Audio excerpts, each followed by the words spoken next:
Suatu saat di akhir tahun 1600-an, di hutan lebat di Pulau Mauritius, satu spesies burung menghembuskan nafas terakhirnya. Spesies burung tersebut adalah burung dodo. Setelah berabad-abad berkeliaran tanpa gangguan di semak-semak hutan tropis, spesies ini mengakhiri ajalnya di tangan manusia, yang tiba di Pulau Mauritius kurang dari 100 tahun sebelumnya. Dengan kegemarannya berburu, merusak habitat, dan melepas liarkan spesies invasif, manusia mengganggu alur evolusi yang telah berjalan jutaan tahun, dan dengan cepat menyingkirkan burung ini dari muka bumi. Sejak itu, burung dodo telah menempatkan dirinya dalam sejarah manusia sebagai contoh pertama yang signifikan dari kepunahan yang disebabkan oleh manusia. Tapi manusia seakan ingin mengelak dari rasa bersalah dan mengatakan kalau burung dodo adalah makhluk yang gemuk, malas, dan tidak cerdas, sehingga populasi mereka lambat laun menipis dan tidak terhindar dari kepunahan. Manusia adalah faktor kecil yang hanya membantu mereka menuju kepunahan. Tapi kenyataannya, anggapan kita salah. Manusia tidak hanya sekedar membantu. Menurut Dr. Julian Hume, ahli paleontologi dan peneliti dari National History Museum di Inggris, burung dodo memang terlihat unik, tapi mereka tidak gemuk, tidak malas, dan cerdas. Malah, fitur fisik burung dodo telah sangat teradaptasi dengan lingkungan Mauritius. Dr. Julian Hume fokus mempelajari fosil spesies-spesies yang telah punah, dan telah mengabdikan sebagian besar waktu dan karirnya untuk memperbaiki reputasi buruk burung dodo. Dengan membuat model dari sisa-sisa kerangka dodo secara digital, Dr. Julian Hume melakukan rekonstruksi digital 3D yang menghasilkan gambaran burung dodo yang sama sekali berbeda. Secara fisik, mereka bisa bergerak lebih cepat, lebih atletis, dan jauh lebih cerdas daripada yang diyakini oleh budaya populer. Burung ini sangat teradaptasi dengan lingkungan Mauritius. Jadi, eksploitasi manusia yang tidak henti-hentinya dan persaingan dengan spesies invasif yang dibawa manusia memang merupakan penyebab utama di balik kepunahan burung dodo. Tapi, apakah burung dodo adalah satu-satunya spesies yang kepunahannya disebabkan oleh manusia? Dalam video kali ini, kita akan sama-sama cari tahu spesies apa saja yang telah punah dan apakah manusia ada di balik kepunahan spesies tersebut.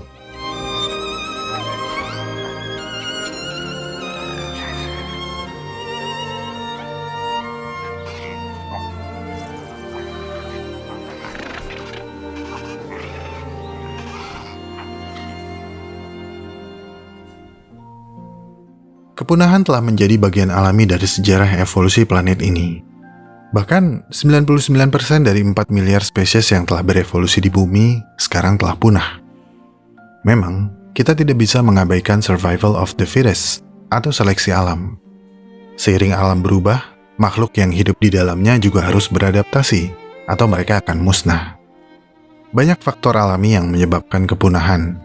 Tetapi ketika orang bertanya tentang berapa banyak spesies yang telah punah, mereka biasanya berbicara tentang jumlah kepunahan dalam sejarah yang baru-baru ini terjadi. Atau supaya lebih dramatis dan memancing banyak perhatian, mereka seringkali berbicara tentang kepunahan makhluk yang disebabkan oleh manusia.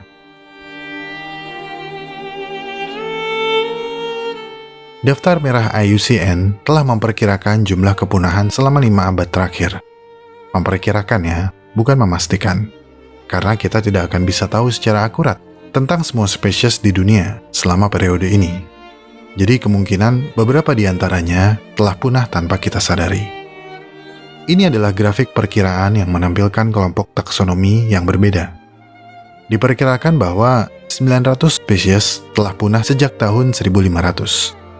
Perkiraan kelompok taksonomi ini didasarkan pada spesies yang telah diteliti dan dipelajari. Jadi datanya cenderung akurat. Dari 900 spesies yang telah punah tersebut, di dalamnya termasuk 85 mamalia, 159 burung, 35 amfibi, dan 80 spesies ikan. Dan terlepas dari perdebatan apakah manusia merupakan penyebab utama kepunahan atau hanya membantu, burung dodo bukanlah makhluk pertama yang tergeser populasinya oleh manusia hingga musnah dan punah. Karena faktanya, umat manusia telah memusnahkan banyak spesies di bumi ini ribuan tahun sebelum kepunahan burung dodo. Dan tentu saja akan ada lagi sesudahnya. Tapi sebelum kita lanjut, saya ingin mengucapkan terima kasih kepada teman-teman yang telah support Alam Semenit lewat donasi di Saweria. Cucunya Joseph Stalin, Yuchako Ngudek Jenang, Pak D. Alexander Joy, sayang Bunda Cecilia, ayangnya Kobo Kanairu, Joaneka 14, Kios Mini di Play Store, Agama Alam Semenit, Cana Dalem, Sweet Dreams 58, Liasis Corporation, Initial P, Panji Widiantara, Indra Natsu, Aji Sayang Mazaya, Asyad, Garam 439, Restu Galih Prasetyo, Restu Garif Prasetyo, Mitra _DK27, Liora Etel EDP 14H, Domi Sarah Family, Liora Etel Pintar Karena Alam Semenit, Rosadi Family, papanya Sena Olasea, Soleh Akbar, Lomo, Unta, Cinta Ilmu Alam, Telur Kucing, Molen, Aduh Aku Nyangkut di Saham Goto, Wenmart Batu Lipai, Ude Sumber Urip, calonnya Alivia, Niwang Sayang Putri, Mini Prim, Liasis Corporation, Cikia _Ricky Master Prayoga, Danyi 2, Danyi 3, Barmajenun, Agatan Isaac, Wiki 6 Love 5 Liwa, Bismillah Nikah Ama Hastuti, W3, Grand Company, Edelbox.id, Budisme, Biznet Gio YHS, Hai UU Love You, Donald Trump, Jelajah Purbalingga, Kibel, Lone Rider _Snalpot Balap, Chandra Saleh dan Juragan Muntois, Iki Mono, Aku Sayang Mama, Hanum Lukman Gazi, Wiki 8888, Toko Laundry Bagus Solo, Isna Sayang, Kios Mini di Play Store, Safdani /Rafa, Aku Sayang, Mama Mary, Rafa, Ratifa, Istri Simpanan Kang Taehyun, Cowok Simpanan Kang Taehyun, Agus, dan Istri Sah Kang Taehyun.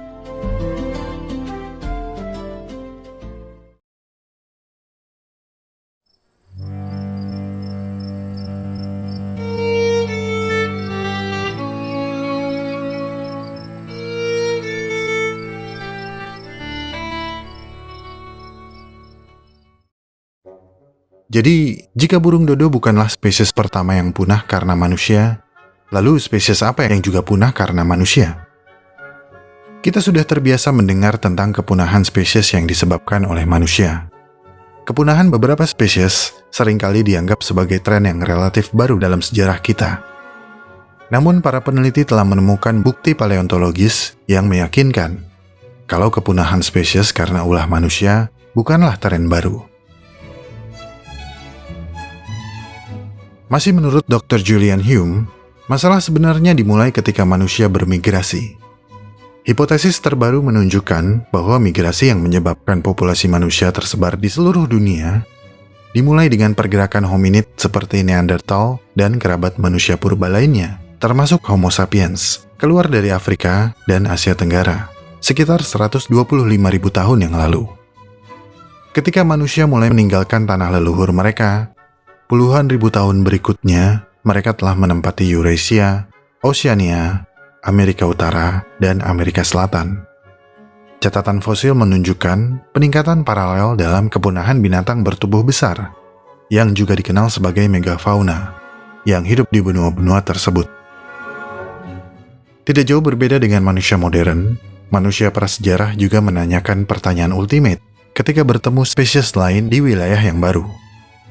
Apakah mereka bisa dimakan? Dr. Felisa Smith, seorang profesor ekologi dan biologi evolusioner di University of New Mexico, pernah menulis dalam makalah yang diterbitkan dalam jurnal Science tahun 2018. Ketika hominid bermigrasi keluar dari Afrika, ada pola kepunahan yang sangat teratur. Menurut Dr. Felisa Smith, setiap kali leluhur kita menginjakkan kaki di tempat-tempat yang baru, catatan fosil juga menunjukkan bahwa spesies bertubuh besar seperti kerabat megafauna dari gajah, beruang, kijang, dan spesies lainnya hampir bisa dipastikan akan punah dalam beberapa ratus hingga 1000 tahun kemudian. Penelitian ini berdasarkan pada statistik skala waktu kepunahan yang terjadi begitu cepat, yang sebelumnya juga pernah terjadi ketika dinosaurus non-unggas dimusnahkan oleh asteroid sekitar 65 juta tahun yang lalu. Peningkatan kepunahan spesies ini terjadi seiring dengan kedatangan leluhur manusia. Beberapa dari spesies yang punah tersebut akan tampak fantastis jika mereka berkeliaran di bumi hari ini. Misalnya, binatang yang terlihat seperti armadillo raksasa yang disebut Glyptodon. Meskipun Glyptodon memiliki pertahanan yang luar biasa kuat hingga ke ekornya yang berduri, mereka menghilang dari benua Amerika pada akhir zaman es, kira-kira 12.000 tahun yang lalu, yang secara statistik sesuai dengan kedatangan manusia pertama di sana. Meskipun secara fisik mereka mirip dengan kura-kura raksasa, Glyptodon tidak dapat menarik kepala mereka ke dalam cangkangnya. Dan cangkang raksasanya membuat Glyptodon tidak mampu bergerak cepat, membuat mereka menjadi target buruan yang mudah. Meskipun diyakini bahwa manusia adalah penyebab kepunahan Glyptodon, ada faktor lain yang menjadi pendukung kepunahan. Salah satunya adalah kebiasaan makan mereka. Glyptodon sangat selektif dalam memilih makanan mereka. Menurut morfologi rahang, Glyptodon adalah herbivora. Mereka memakan pohon dan rumput di dekat sungai dan danau. Perubahan iklim dapat memusnahkan pohon dan rumput, yang secara langsung akan mengurangi jumlah spesies ini. Menurut beberapa bukti peninggalan sejarah, manusia memburu Glyptodon untuk daging dan cangkang mereka, yang digunakan sebagai perlindungan dari cuaca yang buruk. Kemudian beruang gua raksasa dari Eurasia, yang lebih besar daripada beruang grizzly, juga mengalami penurunan drastis sekitar 40.000 tahun yang lalu, kurang lebih waktu yang sama ketika manusia mulai menetap di sana. Data lain menunjukkan kungkang raksasa yang lamban juga merupakan salah satu spesies yang kepunahannya disebabkan oleh manusia, sekitar 11.000 tahun yang lalu. Tim ilmuwan dari Amerika dan Inggris bergabung mempelajari sejarah ini dan menerbitkan temuan mereka di jurnal Science Advances. Dalam artikel tersebut, para peneliti menampilkan jejak kaki kungkang raksasa dan jejak kaki manusia yang telah menjadi fosil di Monumen Nasional White Sands di New Mexico, Amerika Serikat. Jejak yang sangat langka ini mengungkapkan bagaimana satu atau kelompok manusia mengendap tepat di belakang kungkang raksasa sebelum membunuhnya, mungkin dengan melemparkan satu atau beberapa tombak ke area yang rentan seperti jantung atau leher. Kemudian bersama-sama membuntuti kungkang raksasa yang terluka hingga kelelahan. Tapi apa yang membuat megafauna atau binatang besar sangat rentan terhadap penyebaran manusia? Apalagi kalau bukan urusan perut. Di mata manusia, binatang sama dengan makan. Megafauna sama dengan makan besar. Dan bagi manusia yang baru menetap di suatu wilayah, megafauna juga merupakan ancaman. Manusia secara naluri akan waspada terhadap spesies yang belum pernah mereka lihat sebelumnya. Dan jika manusia menemukan kelemahannya, maka spesies tersebut akan menjadi makanan. Apesnya, tidak seperti binatang kecil yang berkembang biak lebih cepat, megafauna biasanya berkembang biak lebih lambat dan memiliki populasi yang lebih kecil dibandingkan dengan spesies lain. Dan ketika manusia mengambil sebagian besar dari populasi mereka, maka megafauna tidak dapat bereproduksi cukup cepat untuk membangun kembali populasi mereka. Tapi selain perburuan, persaingan untuk mendapatkan makanan juga menjadi penyebab kepunahan. Kebakaran area yang disebabkan oleh manusia akan menghancurkan sebagian besar habitat dan meningkatkan kemungkinan kepunahan dari spesies yang tidak dimakan manusia. Karena habitatnya telah rusak, spesies-spesies ini akan kesulitan untuk mendapatkan makanan. Ketika manusia memangsa habis spesies yang juga menjadi mangsa utama megafauna lain, maka itu akan menyebabkan kepunahan megafauna tersebut. Hipotesis ini diduga menjadi penyebab kepunahan beruang berwajah pendek, megafauna dari Amerika Selatan yang jika berdiri, tingginya akan lebih dari 3 meter. Beruang raksasa ini punah sekitar 11.000 tahun yang lalu. Perubahan iklim, jika dipasangkan dengan aktivitas manusia seperti perburuan yang berlebihan, juga terbukti dapat menjadi kombinasi yang mematikan bagi beberapa megafauna. Bukti yang paling terkenal terjadi pada mamut, yang punah sekitar 10.500 tahun yang lalu, dan mamut berburu kerdil, yang bertahan hidup hingga sekitar 4.000 tahun yang lalu di Pulau Wrangel, Siberia. Semua hipotesis ini menjadi catatan sejarah tentang bagaimana manusia secara sistematis berperan memusnahkan spesies di sekitar mereka sejak awal migrasi. Migrasi manusia seakan memicu bencana di seluruh dunia. Mungkin dari sudut pandang megafauna atau kebanyakan spesies lain, manusia nggak asik, nggak memberikan mereka kesempatan untuk hidup lebih lama dan meneruskan keturunan. Dan sayangnya, manusia modern pun terbukti masih melanjutkan warisan leluhur mereka, memusnahkan ratusan bahkan ribuan spesies lainnya. seperti perburuan kuda Nil Madagaskar 1000 tahun yang lalu, The Great Auk 800 tahun yang lalu, burung moa di Selandia Baru 600 tahun yang lalu, merpati penumpang sekitar 100 tahun yang lalu, dan Tasmanian Tiger 40 tahun yang lalu. Dan manusia masih bisa dibilang bertanggung jawab atas kepunahan yang sedang berlangsung saat ini. Kalau kata kepunahan terlalu kuat, mungkin penurunan populasi lebih enak didengar. Tapi ini masih belum menjawab pertanyaan tentang spesies apa yang punah lebih dulu. Dan disinilah masalahnya. Data tentang kepunahan yang disebabkan oleh manusia di planet ini hanya dapat diandalkan sejauh sekitar 125.000 tahun. Tapi ada bukti kuat yang menunjukkan bahwa sebelum manusia bermigrasi, mereka juga melampiaskan naluri berburu mereka pada spesies di tanah kelahiran mereka. Dan ketika sumber daya di sana akhirnya habis, barulah manusia mulai bermigrasi.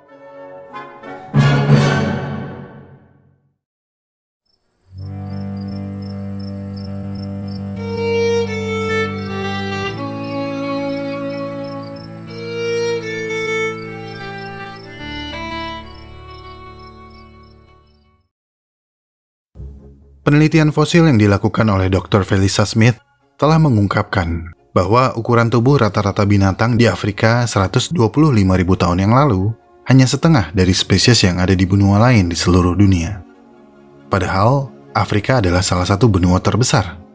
Jadi seharusnya mereka memiliki ukuran tubuh yang mirip dengan Amerika dan Eurasia. Fakta ini seakan menunjukkan bahwa sudah ada efek dari aktivitas hominid pada megafauna di Afrika sebelum 125.000 tahun yang lalu. Intinya, peninggalan sejarah memberitahu kita bahwa manusia memang memiliki koneksi yang signifikan dengan penurunan populasi spesies dalam suatu ekosistem. Kita juga dapat melihat ini di Midden, atau yang lebih kita kenal dengan Joken-Modinger. Joken-Modinger atau Midden adalah salah satu peninggalan manusia purba pada zaman Mesolitikum. Kata Joken-Modinger berasal dari bahasa Denmark, berarti tumpukan sampah dapur yang biasanya berupa cangkang keong dan kerang, yang menggunung hingga mencapai ketinggian 7 meter. Joken-Modinger diduga telah menumpuk dari generasi ke generasi karena manusia mulai menetap di area sekitar pantai dan tinggal di dalam goa-goa yang disebut sebagai abri sous roche alias rock shelter atau tempat bernaung di bawah bebatuan. Tapi seperti yang sudah saya sebutkan sebelumnya, spesies yang lebih kecil akan lebih mudah melanjutkan hidup mereka karena biologi reproduksi dan laju pertumbuhan mereka yang cepat. Jadi efek lanjutan dari Joken-Modinger tidak terlalu buruk dan tidak mengancam kehidupan ekosistem laut. Tidak ada cara untuk mengetahui dengan pasti apa spesies pertama yang punah karena perburuan manusia, meskipun ada dugaan yang mengarah kepada beberapa spesies gajah. Tapi spesies gajah yang mana? Apakah Paleomastodon atau Stegodon? Kita tidak akan bisa mengetahuinya secara pasti. Mungkin pertanyaan spesies apa yang pertama punah tidak begitu penting. Yang lebih penting untuk ditanyakan adalah apa yang dapat kita pelajari dari warisan kepunahan karena aktivitas manusia ini? Kepunahan di masa lalu telah mengungkapkan bahwa ketika satu atau lebih spesies seperti megafauna menghilang, ada konsekuensi ekologis yang mendalam. Bisa jadi itu perubahan habitat yang berdampak pada perubahan jenis vegetasi yang selanjutnya mempengaruhi keanekaragaman spesies. Dr. Felisa Smith bahkan melakukan penelitian lain yang menunjukkan bahwa penurunan populasi megafauna dalam ribuan tahun terakhir memiliki hubungan dengan penurunan jumlah gas metana yang mereka keluarkan. Dan ini adalah konsekuensi ekologis yang berpotensi mengubah iklim global. Terlebih, ketika satu spesies binatang menghilang, seluruh spesies yang bergantung pada binatang tersebut akan ikut musnah bersama mereka. Kepunahan burung dodo menampilkan fenomena tersebut, di mana ketika burung dodo menghilang dari Mauritius, begitu pula dengan kumbang tinja Mauritius yang mengandalkan burung dodo untuk bertahan hidup. Memahami kepunahan spesies yang disebabkan oleh manusia di masa lampau dapat membantu kita mengetahui apa konsekuensi ekologis yang telah terjadi, sekaligus memberitahu kita kalau kita dapat membatasinya di masa depan dengan melindungi spesies yang tersisa. Konservasi. Sekarang, di masa modern ini, manusia sudah tidak lagi berburu untuk mendapatkan makanan. Tapi pertumbuhan populasi manusia yang pesat telah menyebabkan tingkat konsumsi sumber daya alam kita yang tidak berkelanjutan, yang berperan mengakibatkan hilangnya keanekaragaman hayati di bumi. Faktor utama yang mendorong hilangnya keanekaragaman hayati termasuk perusakan habitat, perubahan iklim, spesies invasif, eksploitasi yang berlebihan, dan polusi. Penurunan keanekaragaman hayati terkait erat dengan kepunahan spesies. Kepunahan memang proses alam yang normal, tapi berdasarkan catatan fosil, tingkat kepunahan yang terjadi saat ini menjelaskan sebaliknya. Para ilmuwan memperkirakan bahwa tingkat kepunahan saat ini melonjak sekitar 1000 kali lebih tinggi daripada yang diperkirakan. Dan kita mungkin mengalami peristiwa kepunahan massal ketika 75% atau lebih spesies hilang dalam waktu yang berdekatan.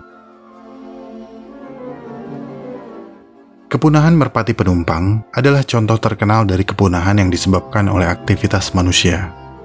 Dari burung yang populasinya paling melimpah di Amerika Utara, dengan populasi sekitar 3 hingga 5 miliar, bisa sampai punah pada tahun 1900-an karena perburuan yang berlebihan.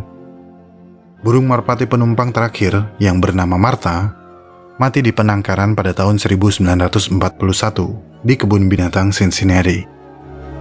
Praktik dan kebijakan konservasi tidak hanya sekedar merawat dan melestarikan alam, tapi juga menyingkirkan spesies invasif, hingga melindungi lahan demi keberlangsungan hidup satwa liar dan tumbuhan. Saat ini, diperkirakan ada lebih dari 26.500 spesies yang terancam punah. Mungkin lebih. Jumlah pastinya sulit diperkirakan. Ini adalah lumba-lumba kecil yang disebut vaquita. Diperkirakan populasinya hanya tersisa 10 individu saat ini. Vaquita adalah mamalia laut yang paling terancam punah di dunia saat ini. Mereka hanya hidup di bagian utara Teluk California, dan ancaman terbesar mereka adalah jeratan jaring yang digunakan untuk menangkap ikan totoaba, yang juga terancam punah. Totoaba dan vaquita berukuran hampir sama, dan mereka hidup di habitat yang sama. Oleh karena itu, jaring yang digunakan untuk menangkap totoaba juga akan berpotensi menjerat vaquita. Totoaba diburu karena swim bladder atau kantung renangnya yang dipercaya mampu membantu kesuburan dan kelancaran peredaran darah. Kantung renang totoaba ini sangat mahal dan sangat dicari oleh orang Tiongkok dan Hong Kong. Tapi seperti biasa, kebenaran khasiatnya masih diragukan. Terlepas dari upaya konservasi, vaquita kemungkinan akan punah dalam beberapa tahun ke depan jika populasinya terus menurun dan ancamannya terus berlanjut. Sementara, binatang lain termasuk beruang grizzly, panda, burung elang botak, peregrine falcon, serigala abu-abu, bangau rejan, dan burung kondor California telah pulih populasinya dan terhindar dari kepunahan berkat keberhasilan konservasi.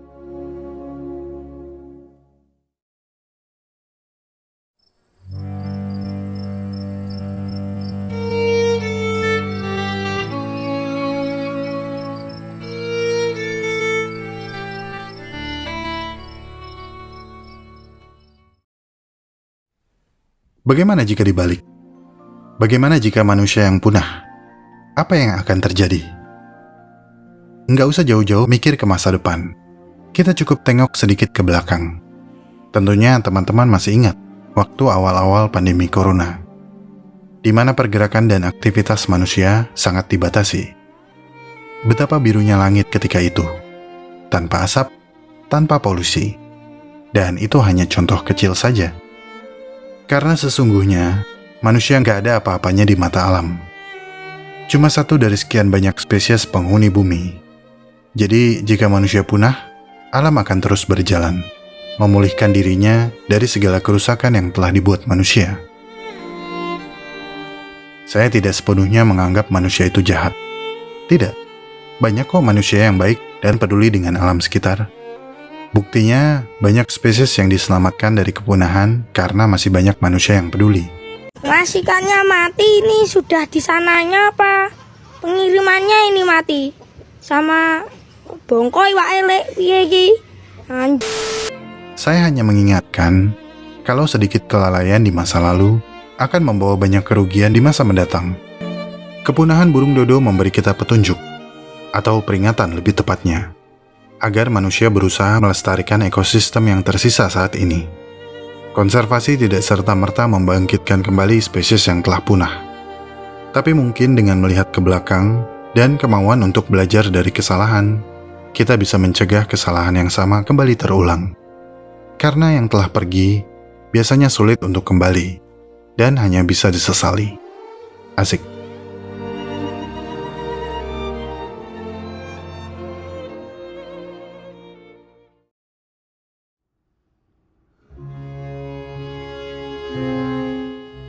Terima kasih telah menonton sampai menit ini.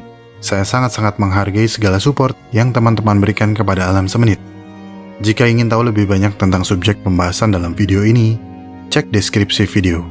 Di sana teman-teman bisa menemukan segala jurnal, literatur, dan referensi saya dalam menyusun naskah. Kepada teman-teman yang baru subscribe, selamat bergabung. Semoga apa yang disajikan Alam Semenit bisa membawa manfaat bagi kita semua. Jika suka dengan pembahasan dari Alam Semenit, like video ini dan share. Karena like dan share dari kamu akan membantu perkembangan channel ini. Ikuti perkembangan semua hal yang aneh, menjijikan, dan indah yang mengundang rasa ingin tahu kita semua. Sampai jumpa di video selanjutnya.